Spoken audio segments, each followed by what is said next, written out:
Hello there, welcome to not so sunny Zolder in Belgium for round 2 of the 2019 W Series. So you join us here in the paddock, and unlike Hockenheim last time out, it's a very compact paddock.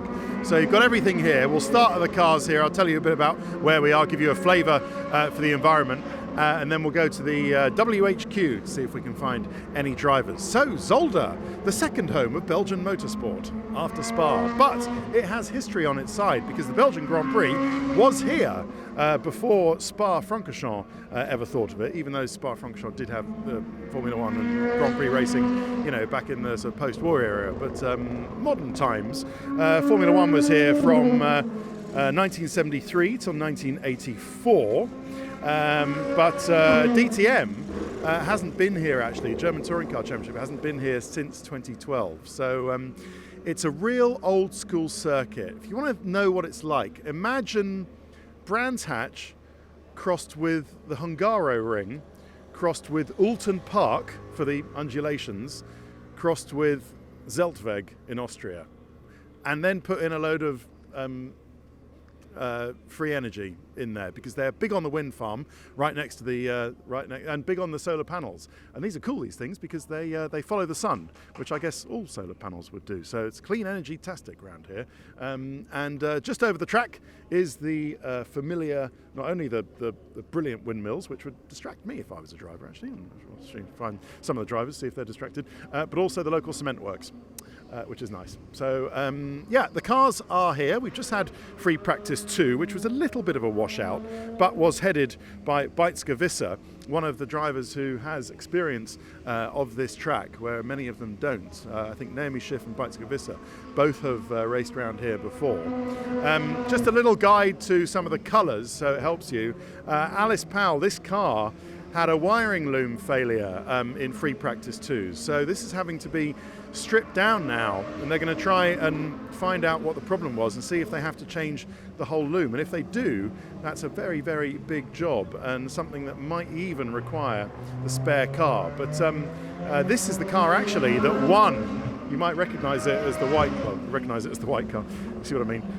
This car won in the hands of. Here is Alice.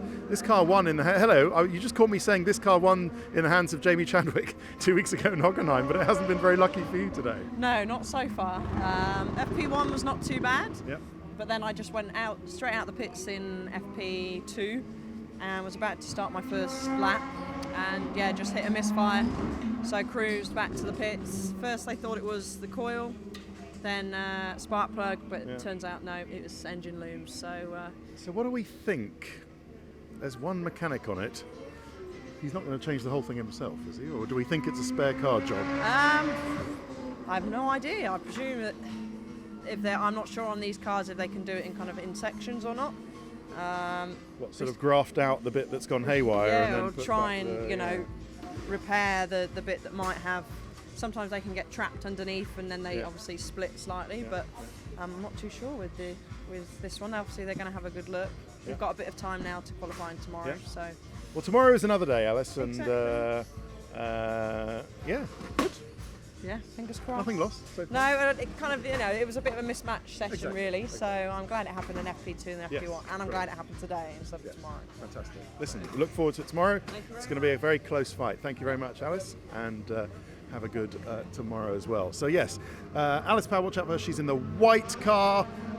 We've put the flags a bit big on the back, so you can help you identify on the TV. As you can see, with the names on the nose cone as well. So Beitzke-Visser, who hopefully will be a factor here, and a challenger to the front runners, is in the black car with the yellow trim as well. So everybody's changed around cars as they do.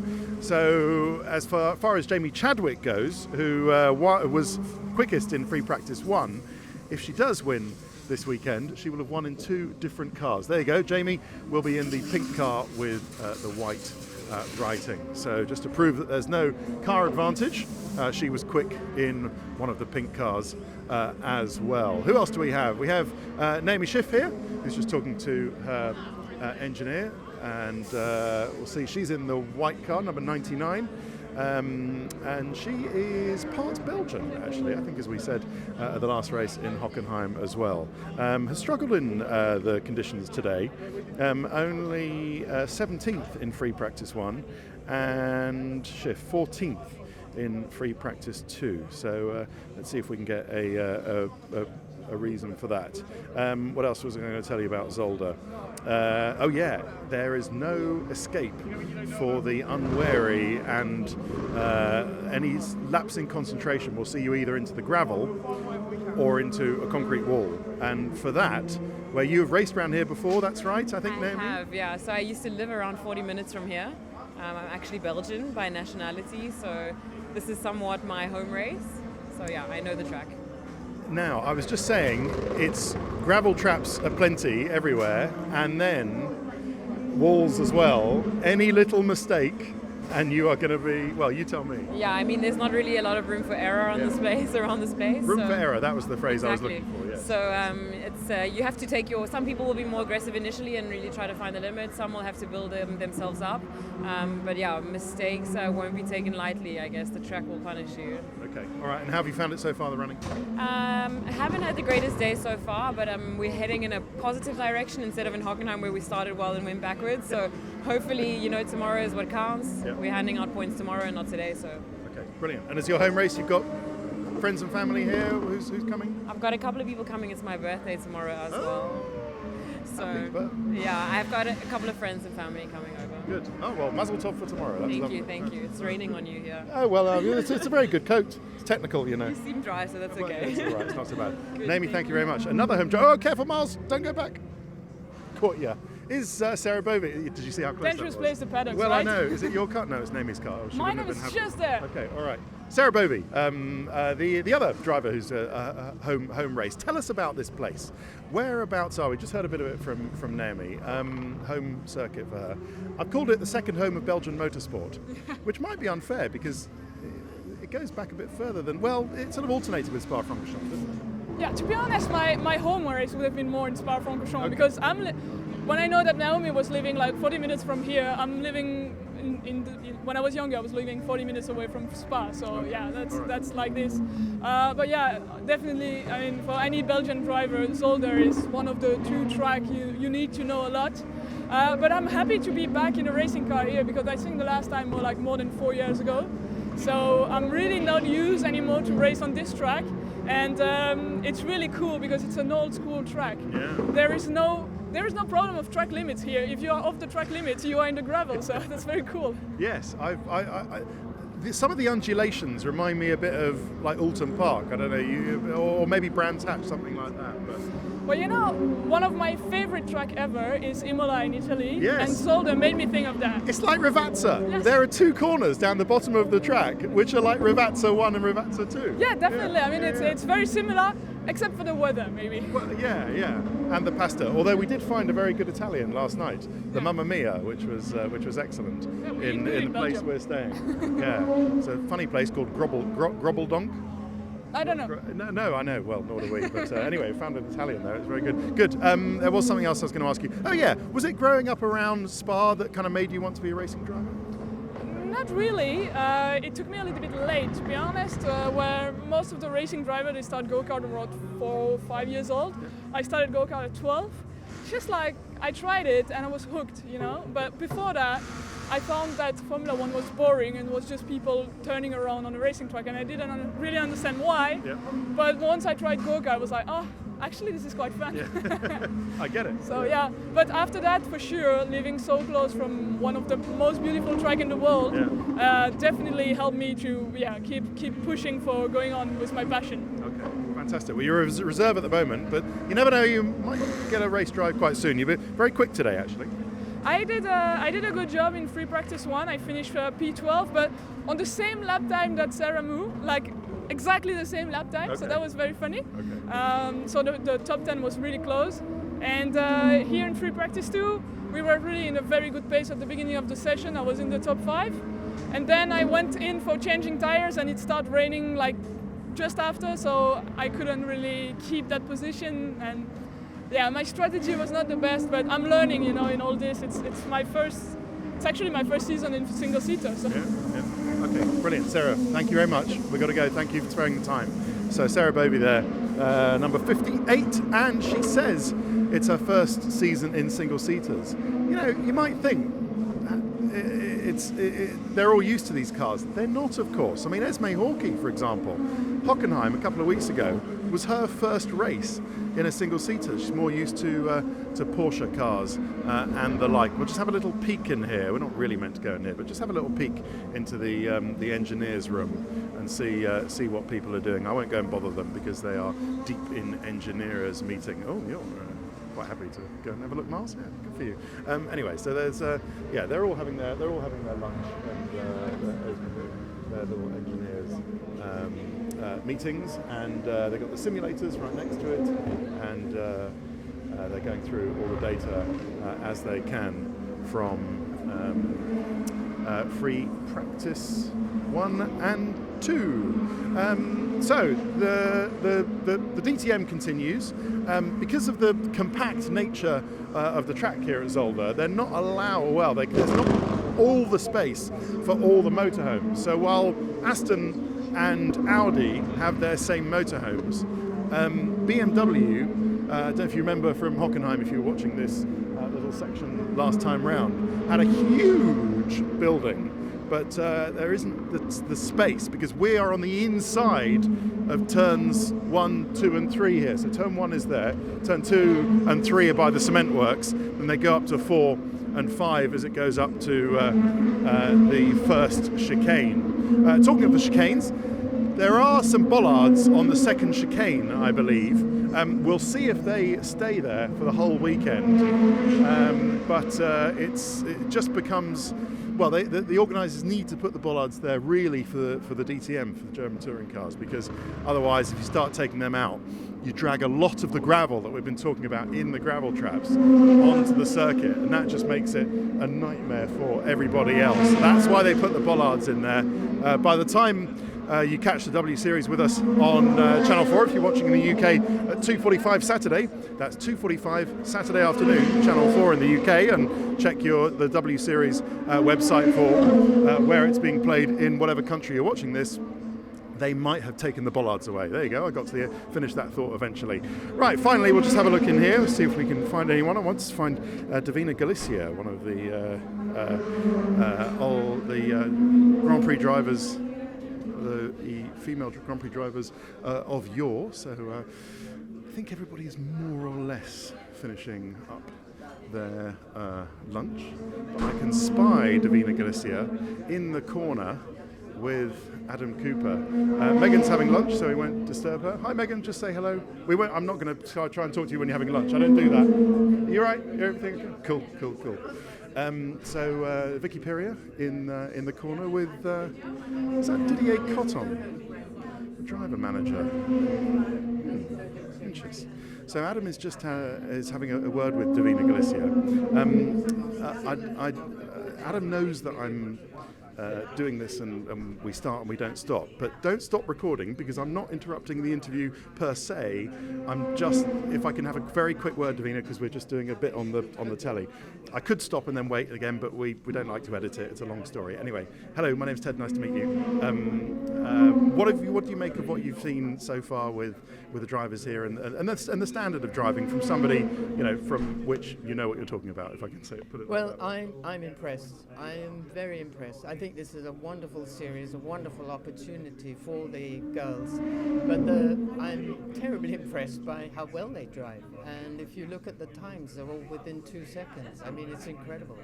In mixed conditions as well. Yes, and doesn't seem to bother them. I'd love to drive the car myself, but I'm now too old. But I may one day sneak off and try it. Okay. So you drove Formula One cars, of course.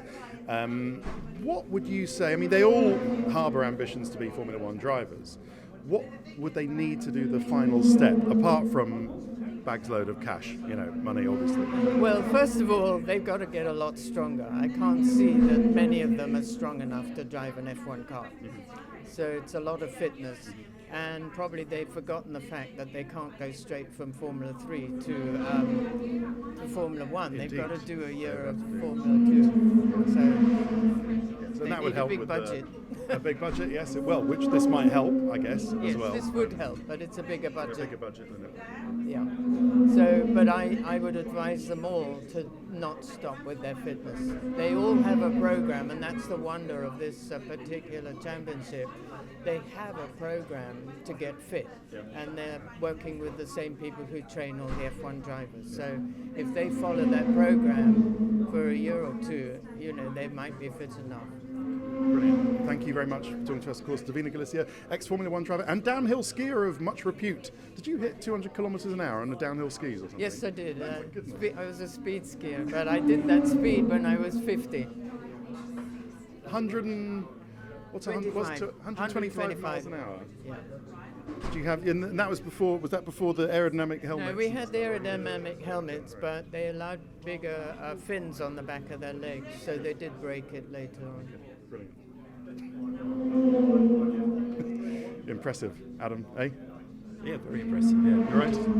We were just talking about. Sorry to interrupt, by the way. We were just talking about her friendship with Charlie Whiting, because Davina brought Charlie into Formula One, so she deserves some credit for that. So. Excellent. F1 journo Adam Cooper, and resident of not so far nearby here. Yeah, about 30 minutes. You weren't at any of the F1 races here, were you? Yeah, as a fan, yeah. Paying for, in 80, 81 and 82 I was here as a paying punter. Has it changed much? Not really. painting the grass a bit. Bigger runoff, much bigger runoff. Thank you very much. I'm awfully sorry to disrupt you. I hope you can carry on. Thank you very much. Right, that is about our time. We'll just pop up to see. Hello there. If anyone is upstairs, because we've gone on long enough. So just give you the view up here, and plenty of people around. We'll just grab a quick word. Were you telling us to go and find out something else? Just a quick word with Jessica Hawkins, if we can. Oh no, you're having your lunch. Oh no, not allowed. No, really? Can I? I've got a self-imposed ban on talking to people having their lunch. No, I finished now. It's Oh, really? fine. Okay, all right. Jessica Hawkins, who in practice? Well, you tell me. How did your practice go? Fourth in session 1. Yes, there you go. And then I was like 18th in session 2, but it was kind of irrelevant because I scrubbed tyres, and then by the time I'd actually put my test set on, it was raining. So although we show we were P18, Yep. it's not really relevant. What do you think of the track? Have you driven I it? really like it. No, I've never driven it before. Wicked track, really cool. It's kind of ballsy, I reckon. Well, it is, isn't it? And I sort of liken some of the undulations to like an Alton Park or a, well, Snetterton's kind of flat, isn't it? But It's funny actually. I love Snetterton too. So if you think it's similar to Snep, Yeah. so I'm really good at Snep for some Okay. reason. Yeah. So if it's anything like Snep, that's why I'm quick here. excellent. All right, brilliant. Now Sarah is having lunch, so I won't. Should I just say hello anyway? How's it gone to view today? Yeah, FP1 was really good. We had a good session. FP2 was a bit tricky with the conditions. I was trying to gain a bit more confidence whilst the track was getting worse. So it was a little bit tricky, so I opted to pit a bit early, and then we just sat in the pits until the end, really. Okay, but it's meant to be dry tomorrow, we think. Yeah, fingers crossed it's going to be dry tomorrow. That's why I didn't bother doing the last 5 minutes of the session, because it was a pointless change just for 2 laps. So. And why a lot of people were going out and scrubbing the dry tyres? Why is that so important? Because if people watch F1, they might think, all the juice in the F1 tyres are on a brand new set. Yeah, some people prefer to take the skin off the top of the tyres before the race, because you never know what could happen on a green flag lap or anything like that. So that's why some people opted to scrub them in, ready for maybe qualifying on the race. So. I've broken my own house rule of not to talk about tyres. I'd rather talk about the fruit, yogurt, sort of meringue. Yeah, the yogurt's pretty good, to be fair. Gotta stay off this kind of thing with the schnitzel. Oh, well, it's good for you. Well, I know, but A little bit of Davina, something bad is always good, right? it's true. Davina Galicia says that you've all got to, Man up. beef up with the muscles and fitness. But I guess you all knew that anyway. Yeah, we're trying. Have you met her downstairs? Yeah. Awesome lady. Okay, thank you very much. you would beat me in any kind of competition. Of that, I have absolutely no doubt. Absolutely, in any kind of fitness or driving, I would be completely humiliated. But that's what these things are all about. So we will leave you with, I don't know, an arty picture of a windmill. Well, I tell you that 2:45, Channel 4 if you're watching us in the UK, and please do check wseries.com for where you can watch it around the world. The race tomorrow. Bye-bye.